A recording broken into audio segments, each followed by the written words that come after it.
കഥയുടെ തുടക്കത്തിൽ ഒരു പെൺകുട്ടി ദാരുണമായി കൊല്ലപ്പെടുന്നു. അസോർ ഒരു അനാഥനായ ഒരു ചെറുപ്പക്കാരൻ ആണ്. അവൻ സ്വന്തമായി കൂട്ടുകാരില്ല. അവൻ ഒരു പാവത്താനും ഇൻട്രോവേർട്ടുമാണ്. അവൻ സ്വന്തമായി ആരും തന്നെ ഇല്ല. അവൻ ഒരു കോഫി ഷോപ്പിൽ വർക്ക് ചെയ്യുന്നു. മെറിൻ ഒരു ന്യൂസ് റിപ്പോർട്ടർ ആണ്. മെറിൻ വളരെ സുന്ദരിയായിരുന്നു. അതുകൊണ്ട് തന്നെ അവളെ എല്ലാവരും പെട്ടെന്ന് ശ്രദ്ധിക്കുമായിരുന്നു. എന്നാൽ അവൾക്ക് അതൊന്നും ഇഷ്ടമല്ലായിരുന്നു. ഒരിക്കൽ അവളും കൂട്ടുകാരും ഒന്നിച്ചു കോഫി ഷോപ്പിൽ പോയി. അവിടെ വെച്ചാണ് മെറിൻ അസോറിനെ കാണുന്നത്. അവൻ മറ്റുള്ളവരോടുള്ള പെരുമാറ്റം അവനിൽ ആകർഷണീയത ഉണ്ടാക്കി. തുടർന്ന് അവൾ സമയം കിട്ടുമ്പോഴെല്ലാം ആ കോഫി ഷോപ്പിൽ പോകും. തുടർന്ന് അവർ പരസ്പരം സുഹൃത്തുക്കൾ ആയി മാറി. ഒരു ദിവസം അവൾ ഷോപ്പിൽ പോയപ്പോൾ അവൻ അവിടെ ഇല്ലായിരുന്നു. തുടർന്ന് അവൾ അവനെ തിരക്കുകയും അവന്റെ അഡ്രസ് വാങ്ങുകയും ചെയ്തു. ആരും അധികം ശ്രദ്ധിക്കാത്ത കാലപാഴാക്കമുള്ള ഒരു ക്വാർട്ടേഴ്സ്. മെറിൻ പതിയെ അവനെ കാണാനായി ചെന്നു. വാതിൽ തുറന്നിട്ടിരിക്കുന്നത് കൊണ്ട് തന്നെ അവൾ കയറിച്ചെന്നു. അതിമനോഹരമായ ഒരു ശബ്ദത്തോടു കൂടിയുള്ള ഒരു ഗാനം. മെറിൻ അത്ഭുതപ്പെട്ടു. അത് സോർ ആയിരുന്നു. അവൾ ആശ്ചര്യത്തോടെ ചോദിച്ചു, സോർ, ഇത് നീ തന്നെയാണോ? നീ ഇത്രയും മനോഹരമായി പാടുന്നു. അതെ, ഞാൻ തന്നെ. പക്ഷേ ഞാൻ പാടുന്നത് ആരും കേൾക്കാറില്ല. മെറിൻ പറഞ്ഞു, അത് എങ്ങനെ കേൾക്കാനാണ്? നീ ഇവിടെ ഇരുന്നല്ലേ പാടുന്നത്. നീ ലോകത്തിന് മുന്നിൽ അറിയപ്പെടേണ്ട ഒരു ഗായകനാണ്. എന്നാൽ അസോർ പറഞ്ഞു, അതൊന്നും വേണ്ട, എനിക്ക് അതിനൊന്നും കഴിയില്ല. പക്ഷെ മെറിൻ അവനെ നിർബന്ധിച്ചു. അവൾക്ക് തന്നോടുള്ള കരുതലിൽ അവൻ അത് സമ്മതിച്ചു. ഒടുവിൽ അസോർ പതിയെ കൂട്ടുകാരനായി മാറി. അവൻ ധാരാളം ആരാധകരും പണവും പ്രശസ്തിയും ഉണ്ടായി. അസോറും മെറിനും പ്രണയത്തിലായി. അസോർ എപ്പോഴും അവനെന്റെ സക്സസിന് പിന്നിൽ മെറിൻ ആണെന്ന് പറഞ്ഞിരുന്നു. വളരെ മികച്ച ജീവിതം നയിച്ചുകൊണ്ടിരിക്കെ ഒരു ദിവസം മെറിൻ ജോലി സംബന്ധമായി ഒരു സ്ഥലം വരെ പോകണമായിരുന്നു. അന്ന് തന്നെ അസോറിന് വലിയ ഒരു ഷോയും ഉണ്ടായിരുന്നു. മെറിൻ നല്ല പോലെ പെർഫോം ചെയ്യണം എന്ന് പറഞ്ഞു. അസോർ അവൾക്ക് തന്റെ സ്നേഹചുംബനം നൽകി യാത്രയാക്കി. പിറ്റേ ദിവസം ആണ് അവൻ ആ വേദനയുള്ള കാര്യം അറിയുന്നത്, തന്റെ പ്രിയതമ മരണപ്പെട്ടു എന്ന്. അത് അസോറിനെ വല്ലാതെ തളർത്തി. അവൻ ഒറ്റപ്പെട്ടുപോയി. അവൻ പതിയെ ഡിപ്രഷനിലോട്ട് മാറി. അങ്ങനെ ഇരിക്കെയാണ് മെറിന്റെ സുഹൃത്തായ ഡെൻ അസോറിനെ കാണാൻ എത്തുന്നത്. പതിയെ ഡെൻ ആ ഞെട്ടിക്കുന്ന കാര്യം അസോറിനോട് പറയുന്നത്. മെറിന്റേത് ഒരു സാധാരണ മരണം അല്ല, അത് കൊലപാതകമാണ്. ഇത് കേട്ടതും അസോറിന് തന്റെ കോപത്തെ നിയന്ത്രിക്കാൻ പറ്റാതായി. തുടർന്ന് ഇതിനു പിന്നിൽ ആരാണെന്ന് അറിയാൻ അവർ ഇറങ്ങി തിരിച്ചു.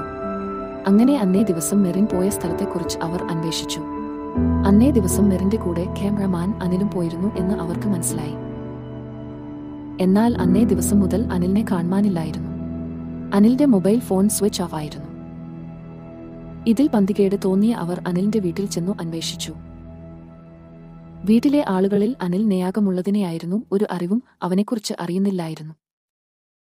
ഡെൻ കൂടുതൽ സംസാരിച്ചപ്പോൾ അനിലിന്റെ ഭാര്യയിൽ നിന്നും അന്ന് അവർ പോയത് ഒരു അനാഥാലയത്തിലേക്കായിരുന്നു എന്ന് മനസ്സിലായി. തുടർന്ന് അവർ അനാഥാലയത്തിലേക്ക് പോവുകയും മെറിനെ പറ്റി അന്വേഷിക്കുകയും ചെയ്തു.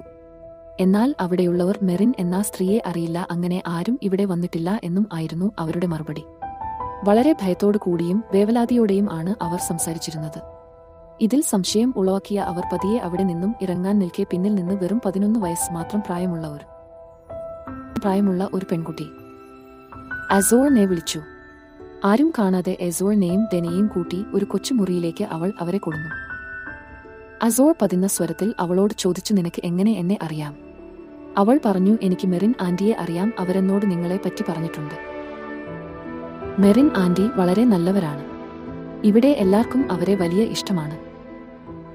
എന്നാൽ അവർ ഭയം കൊണ്ടാണ് ഒന്നും പറയാത്തത്.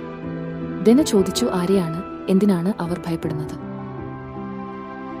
അവൾ പറഞ്ഞു, നിങ്ങൾ കരുതുന്നത് പോലെ ഇത് സാധാരണ അനാഥാലയം അല്ല. ഇവിടെയുള്ള പെൺകുട്ടികളെയെല്ലാം അവർ എങ്ങോട്ടോ കൊണ്ടുപോകും. പിന്നീട് അവർ ഒരിക്കലും തിരികെ വരില്ല.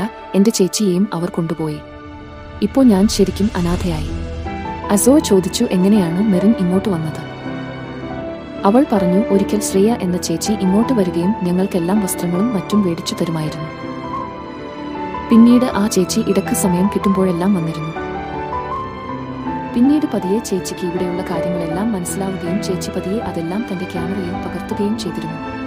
പിന്നീട് ഒരിക്കൽ മെറിൻ ചേച്ചിയെയും കൊണ്ടുവന്നു. അന്നാണ് മെറിൻ ആന്റിയെ ഞാൻ ആദ്യമായി കാണുന്നത്. പിന്നീട് മെറിൻ ചേച്ചിയും ഞങ്ങളെ സഹായിക്കാൻ തുടങ്ങി. അങ്ങനെ ഇരിക്കെയാണ് അവർ ശ്രേയ ചേച്ചി വീഡിയോ എടുത്തത് അവർ മനസ്സിലാക്കുകയും ശ്രേയ ചേച്ചിയെ കൊലപ്പെടുത്തുകയും ചെയ്തു. കഥയുടെ തുടക്കത്തിൽ പറഞ്ഞ ദാരുണമായ കൊല അത് ശ്രേയയുടേത് ആയിരുന്നു. മെറിൻ ചേച്ചി ഇതൊന്നും കണ്ടു ഭയന്നിരുന്നില്ല. മെറിൻ ചേച്ചി തന്റെ സുഹൃത്തിനെയും കൂട്ടി അവരറിയാതെ ഞങ്ങളുടെ എല്ലാം കഷ്ടപ്പാടുകൾ അവർ വീഡിയോ എടുത്തു, ഇതെല്ലാം പുറം ലോകത്തെ അറിയിക്കുമെന്നും ഞങ്ങളെ രക്ഷപ്പെടുത്തും എന്നും പറഞ്ഞു. പിന്നീട് ആ ദുഷ്ടന്മാർ മെറിൻ ആന്റിനെയും കൊന്നു എന്ന് പറഞ്ഞു. മാത്രമല്ല ഇനി ഇതുപോലെ ആരോടെങ്കിലും പറഞ്ഞാൽ അവരെയും കൊല്ലുമെന്ന് ഭീഷണിപ്പെടുത്തി. അവൾ പറഞ്ഞുകൊണ്ടിരിക്കെയാണ് അസോർ അവളുടെ കയ്യിലെ കൊത്തിവെച്ച നമ്പർ കാണുന്നത്. B536C-7 എന്നായിരുന്നു. ഇതിനെപ്പറ്റി അസോർ അവളോട് തിരക്കി. അവൾ പറഞ്ഞു, ഇത് ഇവിടെ വരുന്ന എല്ലാ കുട്ടികളുടെയും കയ്യിൽ അവർ നൽകും. ഓരോരുത്തർക്കും വ്യത്യസ്ത നമ്പർ ആയിരിക്കും. അവർക്ക് കുട്ടികളെ വേണ്ടപ്പോൾ അവർ ഈ നമ്പർ വിളിക്കും. ഈ നമ്പർ പ്രകാരം അവർ കുട്ടികളെ കൊണ്ടുപോകുന്നത്. ഡേന, അവർ എങ്ങോട്ടാണ് കുട്ടികളെ കൊണ്ടുപോകുന്നത്? അവൾ പറഞ്ഞു, അത് എനിക്കറിയില്ല. ടക്ക് ടക്ക്. പെട്ടെന്ന് കതകിലാരോ മുട്ടുന്നു. അസോറും ഡേനയും പിൻവാതിലൂടെ പോകുന്നു. തുടർന്ന് അസോർ ഡേനയോട് വീട്ടിലോട്ട് പോകാൻ പറയുന്നു. അസോറിന്റെ നിർബന്ധത്തിന് വഴങ്ങുന്നു. അസോർ അനാഥാലയത്തിനോട് ചേർന്ന് ഒരു മുറി എടുക്കുന്നു. അസോറിന് ഉറപ്പായിരുന്നു അവർ ഇനിയും വരുമെന്ന്. അസോർ അവർക്കായി കാത്തിരുന്നു. ഒരു ആഴ്ച കഴിഞ്ഞു, എന്നിട്ടും അവർ വന്നില്ല. അടുത്ത ദിവസം അസോർ ഉറക്കത്തിൽ നിന്നും ഞെട്ടി ഉണർന്നു. അവൻ പതിയെ ബാൽക്കണിയിലേക്ക് പോയി. അപ്പോഴതാ പുലർച്ചെ 3 മണി സമയത്ത് ഒരു കരുപ്പച്ച നിറമുള്ള ബെൻസ് കാർ, അതിനു പിന്നിൽ കറുത്ത ഒരു ട്രാവലർ. കാറിൽ നിന്നും 6 അടി പൊക്കവും വലിയ തടിയുമുള്ള ഒരു മനുഷ്യൻ ഇറങ്ങി വരുന്നു. അവന്റെ പേര് കാർലോ. കൂടെ അവന്റെ അനുയായികളും ഉണ്ട്. അതെ, അത് അവർ തന്നെ ആയിരുന്നു. അവർക്ക് വേണ്ട കുട്ടികളെയും കയറ്റി അവർ വണ്ടിയെടുത്തു. തൊട്ടുപിറകിലായി അസോർ അവരെ പിന്തുടർന്നു. ഒരു ചെരുവിന്ന പ്രദേശത്തായി അവർ വാഹനം നിർത്തുന്നു. അതിനടുത്തുള്ള കുന്നിന് മുകളിലേക്ക് അവർ പെൺകുട്ടികളെയും കൊണ്ടുപോകുന്നു. അസോർ അവരറിയാതെ ശ്രദ്ധയോടെ അവരുടെ പിന്നാലെ പോകുന്നു. അവിടെ വിചിത്രമായ മന്ത്രങ്ങൾ ജപിക്കുന്ന ഒരു മന്ത്രവാദി. അസോർ ആരും കാണാതെ പാറയുടെ പുറത്തുനിന്നും നോക്കുകയായിരുന്നു. പെട്ടെന്ന് ഒരു കൂട്ടം ആളുകൾ വീണ്ടും വരുന്നു. അതിൽ ഒരാളെ കണ്ടു അസോർ ആശ്ചര്യപ്പെട്ടു. അത് ആ നാട്ടിലെ തന്നെ മുഖ്യമന്ത്രിയായിരുന്നു. കൂടെ അദ്ദേഹത്തിന്റെ മകളും. അയാളുടെ മകൾക്കു ശാരീരിക പ്രശ്നങ്ങളും മറ്റുമുണ്ട്. അത് പരിഹരിക്കാനായി 4 പെൺകുട്ടികളെ ബലി കൊടുക്കണമായിരുന്നു. അതിനുവേണ്ടിയാണ് അവർ ഈ കുട്ടികളെ കൊണ്ടുവന്നിട്ടുള്ളത്. ഇത് എത്രയും പെട്ടെന്ന് തടയാനായി അസോർ തന്റെ കൈവശമുള്ള സ്മോക്ക് എറിയുകയും ചുറ്റും പുക കൊണ്ട് മറയുകയും ചെയ്തു. ഈ തക്കം തന്നെ അവൻ ആ 4 കുട്ടികളുമായി അവിടെ നിന്നും രക്ഷപ്പെട്ടു. അതേസമയം മന്ത്രി ദേഷ്യപ്പെടുകയും ഇതിനു പിന്നിൽ ആരാണെന്ന് പെട്ടെന്ന് തന്നെ കണ്ടെത്താൻ വേണ്ടി കാർലോയോട് പറയുകയും ചെയ്തു. അസോർ ആ 4 കുട്ടികളെയും ഡെനയെ ഏൽപ്പിച്ചു അവരെ സുരക്ഷിതമാക്കാൻ ആവശ്യപ്പെടുകയും ചെയ്തു. ആ സമയത്താണ് അസോറിന് തന്റെ പരിചയത്തിലുള്ളതും മെറിന്റെ കേസ് അന്വേഷിക്കുന്നതുമായ മെഹുൽ ദാസ് വിളിക്കുന്നത്. ഡെനയുടെ ഫോൺ മറ്റും തിരിച്ചേൽപ്പിക്കാനായിരുന്നു അത്. അസോർ മൊബൈൽ കൈപ്പറ്റിയ ശേഷം അത് തുറന്നു നോക്കുമ്പോൾ അതിൽ ഒന്നും തന്നെ ഇല്ലായിരുന്നു. മൊബൈൽ മുഴുവനായും ക്ലീൻ ആയിരുന്നു. ഇതിൽ പന്തികേട് തോന്നിയ അസോർ ഡെനയോട് പറയുകയും ഡെന തന്റെ പരിചയത്തിലുള്ള ഹാക്കറുടെ സഹായത്താൽ മൊബൈൽ റെസ്റ്റോർ ചെയ്യുകയും ചെയ്തു. തുടർന്നുള്ള മൊബൈൽ പരിശോധനയിൽ അവർക്ക് ഞെട്ടിക്കുന്ന വിവരങ്ങൾ ആണ് ലഭിച്ചത്. ലോകത്തുള്ള പല അനാഥാലയങ്ങളിലെയും ആണുകുട്ടികളിലെയും പെൺകുട്ടികളിലെയും ഓർഗാൻസ് എടുക്കുകയും അതിൽ നിന്ന് പ്രത്യേകമായി ഉണ്ടാക്കുന്ന സ്പെഷ്യൽ പ്രോട്ടീൻ പൗഡർ. ഈ പൗഡർ ഒരു മനുഷ്യൻ കഴിക്കുന്നതിലൂടെ അയാൾക്ക് അമിത വേഗം, ഉത്പാദനക്ഷമത, ക്ഷീണമില്ലായ്മ, അമിത ഊർജ്ജം എന്നിവയെല്ലാം ലഭിക്കും. നിലവിൽ ലോകത്തിലെ തന്നെ ഏറ്റവും വലിയ കമ്പനി ആയി മാറിക്കൊണ്ടിരിക്കുന്ന സെംപ്ലൈൻ കമ്പനിയാണ് ഇതിനു പിന്നിൽ പ്രവർത്തിക്കുന്നത്. സെംപ്ലൈൻ എന്നാൽ ബൂസ്റ്റ് കംപ്ലൈൻ പോലുള്ള ഒന്നാണ്. നിലവിൽ സെംപ്ലൈൻ പ്രശസ്ത കായിക താരങ്ങൾ പോലും ഉപയോഗിക്കുന്നുണ്ട്. ഈ കാര്യങ്ങൾ എല്ലാം അറിഞ്ഞ അസോറും ഡെനയും ആകെ ഷോക്ക് ആയി. അസോർ ആദ്യം വിചാരിച്ചിരുന്നത് കുട്ടികളെ ഇവർ നരബലിക്ക് മാത്രമാണ് നൽകിയിരുന്നത് എന്നാണ്. ഡെന ഇത് വളരെ ഡേഞ്ചറസ് ആയിട്ടുള്ള കാര്യമാണ്. ഇത് പുറത്ത് എത്തിക്കാൻ ശ്രമിച്ചാലും അവരുടെ സ്വാധീനം മൂലം അവർ ഇത് ഇല്ലാതാകും. ഇത് ജനങ്ങൾക്കിടയിൽ എത്തിക്കണം. അസോർ ഇതിനെല്ലാം പിന്നിൽ ഈ കമ്പനിയുടെ ഉടമസ്ഥനാണ്. അവന്റെ കാര്യം ഞാൻ നോക്കിക്കോളാം, നീ മറ്റു കാര്യങ്ങൾ നോക്ക്. അവിടെ വെച്ച് അവർ പിരിഞ്ഞു. അങ്ങനെ അസോർ സെംപ്ലൈൻ കമ്പനിയുടെ ഉടമസ്ഥനെ കാണായി പുറപ്പെട്ടു.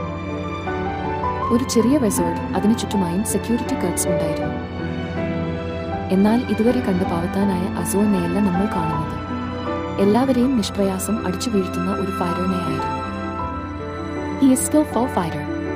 ഒടുവിൽ അസോർ വില്ലൻ എന്ന് വിചാരിച്ച സെംപ്ലൈനിന്റെ ഉടമസ്ഥനെയും ഇടിച്ചുകൊണ്ടിരിക്കെ പെട്ടെന്ന് അവിടുത്തെ സ്ക്രീനിൽ നിന്നും ഒരു വിളി. സോർ Azor. Look at me, do you remember? Azor തിരിഞ്ഞു നോക്കുന്നു. Azor അവനെ കണ്ടു അന്തളിച്ചുപോയി. അത് തന്റെ അജന്മ ശത്രുവായിരുന്നു.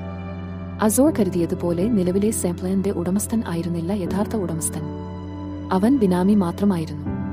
യഥാർത്ഥ ഉടമസ്ഥനായ വില്ലനെ ആർക്കും അറിയില്ലായിരുന്നു. വില്ലൻ അസോറിനെ തന്റെ കോട്ടയിലേക്ക് വെല്ലുവിളിച്ചു. അസോറും കൊലവെറിയോടെ അവന്റെ വെല്ലുവിളി സ്വീകരിച്ചു. അധികം പ്രശ്നമൊന്നുമല്ലാത്ത ഒരു ഗ്രാമം. ആ ഗ്രാമത്തിൽ ആയിരുന്നു അസോറും വില്ലനായ ടുബ്രയും ജനിച്ചത്. അസോർ നല്ലവനും മറ്റുള്ളവരെ സഹായിക്കുന്നവനുമായിരുന്നു. എന്നാൽ ടുബ്ര മറ്റുള്ളവരോട് ക്രൂരമായി ആണ് പെരുമാറുക. പല പെൺകുട്ടികളോടും അവൻ മോശമായി പെരുമാറുമായിരുന്നു. ആ ഗ്രാമത്തിലെ ടൈലറുടെ മകനായിരുന്നു അസോർ. ടുബ്ര ആ നാട്ടിലെ വലിയ പ്രമാണിയുടെയും മകനായിരുന്നു. ആ ഗ്രാമത്തിൽ ഒരു പ്രത്യേക ആയോധന കല അവിടുത്തെ ആളുകൾ അഭ്യസിച്ചിരുന്നു. അതിൽ ചെറുപ്പത്തിൽ തന്നെ മികച്ച രീതിയിൽ അഭ്യസിച്ചിരുന്നവരായിരുന്നു അസോറും ടുബ്രയും. എന്നാൽ ഇവർ രണ്ടുപേരും ഏറ്റുമുട്ടുമ്പോൾ എല്ലായ്പ്പോഴും തുല്യമായിരുന്നു. ഇരുവരിൽ ആരും തന്നെ ജയിക്കില്ലായിരുന്നു. അങ്ങനെ ഇരിക്കെ അസോറിന് ഒരു സുന്ദരിയായ പെങ്ങളുണ്ടായിരുന്നു. അവളെ ടുബ്രക്ക് ഒരുപാട് ഇഷ്ടമായിരുന്നു. പല പെൺകുട്ടികളുമായും അവൻ ബന്ധമുണ്ടായിരുന്ന പോലെയല്ലായിരുന്നു അവൻ അവളോട് ഉള്ളത്. അവൻ ഒരുപാട് പ്രാവശ്യം അവളെ വളക്കാൻ നോക്കിയെങ്കിലും അവൾ അടുക്കിലായിരുന്നു. അങ്ങനെ ഇരിക്കെ അസോറിന്റെ പെങ്ങൾക്ക് മറ്റൊരു ചെക്കനും ആയി പ്രണയത്തിലെന്നു ടുബ്ര അറിയുകയും അതിൽ അസ്വസ്ഥനായ ടുബ്ര അവൾ പള്ളിക്കൂടത്തിൽ നിന്നും വരുന്നതും നോക്കി നിന്നു. അന്ന് അവൾ ഒറ്റക്കായിരുന്നു. ആ തക്കം നോക്കി ടുബ്ര അവളെ പിടിക്കുകയും തന്റെ അച്ഛന്റെ പത്തായ പുരയിലേക്ക് കൊണ്ടുപോയി അവൻ ക്രൂരമായി പീഡിപ്പിക്കുകയും ചെയ്തു. തുടർന്ന് അവളെ അവിടെ ബന്ധിക്കുകയും നീ ഇനി എന്റെ മാത്രമാണെന്ന് വെറിയോടെ പറയുകയും അവിടുന്ന് അവൻ പുറത്തേക്ക് പോവുകയും ചെയ്തു. എന്നാൽ അവൻ തിരിച്ചെത്തിയപ്പോഴേക്കും അവളെ കാണാനില്ലായിരുന്നു.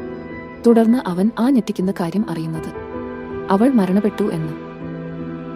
അസോറിന്റെ അച്ഛന്റെ കടയിൽ നിന്നുമാണ് അവളുടെ ശരീരം ലഭിക്കുന്നത്. ഇതിനു എല്ലാം പിന്നിൽ ടുബ്രയുടെ അച്ഛനായിരുന്നു. ടുബ്ര പുറത്തേക്ക് പോയപ്പോൾ അവിടെ അച്ഛനും അനുയായികളും വരികയും അവളെ കാണുകയും ചെയ്തു. ഈ കാര്യം പുറത്തറിഞ്ഞാൽ തന്റെ അഭിമാനം പോകുമെന്ന കാരണത്താൽ അവളെ കൊലപ്പെടുത്തുകയും തുടർന്ന് അവളുടെ അച്ഛന്റെ കടയിൽ കൊണ്ടുപോയി വെക്കുകയും ചെയ്തു. പിറ്റേ ദിവസം സ്വന്തം മോളെ പീഡിപ്പിച്ചു കൊന്ന കുറ്റം അസോറിന്റെ അച്ഛനുമേൽ ചുമത്തി.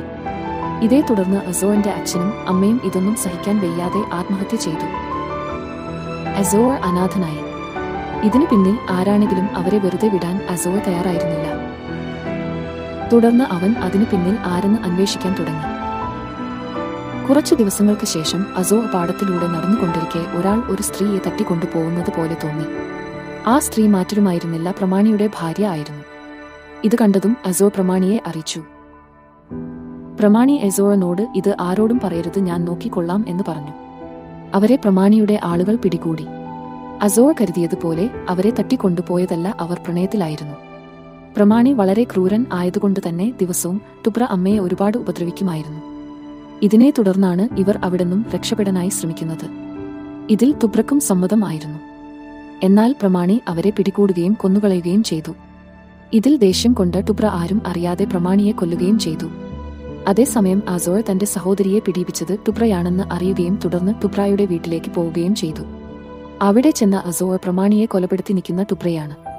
അസോറിനെ കണ്ടതും അറിഞ്ഞോ അറിയാതെയോ തന്റെ അമ്മയുടെ മരണത്തിന് കാരണക്കാരായ അസോറിനെ കൊല്ലാൻ വേണ്ടി തുനിയുകയും ചെയ്തു. പരസ്പരം രണ്ടുപേരും അടികൂടിക്കൊണ്ടിരിക്കെ ശബ്ദം കേട്ട് ജനങ്ങൾ വരികയും അവരെ പിടിച്ചുമാറ്റുകയും ചെയ്തു. സമയം നോക്കി ടുബ്ര തന്റെ അച്ഛനെ അസോർ കൊന്നെന്നു വരുത്തി. അസോർ അങ്ങനെ ജയിലിൽ പോവുകയും ചെയ്തു. പുറത്തിറങ്ങിയ ശേഷം അസോർ ഒന്നിനും പോവാതെ ജോലി എടുത്ത് നിരാശയോടെ ജീവിക്കുകയായിരുന്നു. എന്നാൽ വീണ്ടും അവൻ തന്റെ ജീവിതത്തിലോട്ട് കടന്നു വന്നു. Flash back end. തുടർന്ന് അസോർ ഇതിനു പിന്നിൽ അവനാണെന്നു തന്നെ അറിയിക്കുകയും സംപ്ലനു പിന്നിലുള്ള കാര്യങ്ങൾ ന്യൂസ് വഴി ജനങ്ങളിലെത്തിക്കാനും പറഞ്ഞു. അസോർ ടുബ്രയുടെ അടുത്തേക്ക് ചെന്നു. അവിടെ മെറിന്റെ കൂടെ പോയ ആ ക്യാമറമാൻ അനിൽ അവിടെ ഉണ്ടായിരുന്നു. അനിലിനെ ടുബ്ര വിലക്ക് വാങ്ങിയിരുന്നു. തുടർന്ന് അസോറും ടുബ്രയുടെ ആളുകളും തമ്മിൽ ഫൈറ്റ് ചെയ്യുകയും അനിലിനെ അടക്കം അസോർ കൊല്ലുകയും ചെയ്തു. ഇനിയുള്ളത് ടുബ്ര മാത്രം. അവർ തമ്മിൽ പൊരിഞ്ഞ ഫൈറ്റ് നടക്കുന്നു. എല്ലാ പ്രവശ്യത്തെയും പോലെ തന്നെ ഇരുവരും തുല്യമായി തന്നെ പോരാടിക്കുന്നു. അതിനിടെ ലോകം മുഴുവൻ സാംപ്ലനിനെ പറ്റി അറിയുകയും അതിനെപ്പറ്റി ചർച്ചകളും നടക്കുന്നു. ജനങ്ങൾ പലയിടങ്ങളിലും സമരം നടത്തി സാംപ്ലൻ കമ്പനിയെ അടിച്ചമർത്തുകയും ചെയ്തു. ഒടുവിൽ ഇവർ വഴക്കിടുന്ന സ്ഥലത്തും ജനങ്ങൾ ആക്രമിക്കാൻ തുടങ്ങി. പോലീസ് ഒരുപാട് ശ്രമിക്കുന്നുണ്ടെങ്കിലും ജനങ്ങളെ തടുത്തു നിർത്താൻ കഴിഞ്ഞിരുന്നില്ല. അങ്ങനെ ഇരിക്കെ ആ ബുള്ളറ്റിന് പെട്ടെന്ന് സ്ഫോടനം ഉണ്ടാവുകയും നശിക്കുകയും ചെയ്തു. അത് ആകെ കത്തിച്ചാമ്പലായി. ഫയർഫോഴ്സ് മറ്റും അവിടെ രക്ഷാപ്രവർത്തനത്തിന് എത്തുകയും അവിടെ ക്ലീൻ ആക്കുകയും ചെയ്തു. എന്നാൽ അസോറിന്റെയും തുബ്രയുടെയും ശരീരം അവിടെ ഉണ്ടായിരുന്നില്ല. അവർക്ക് എന്ത് സംഭവിച്ചു എന്നുള്ളത് പാർട്ട് 2-ലാണ്.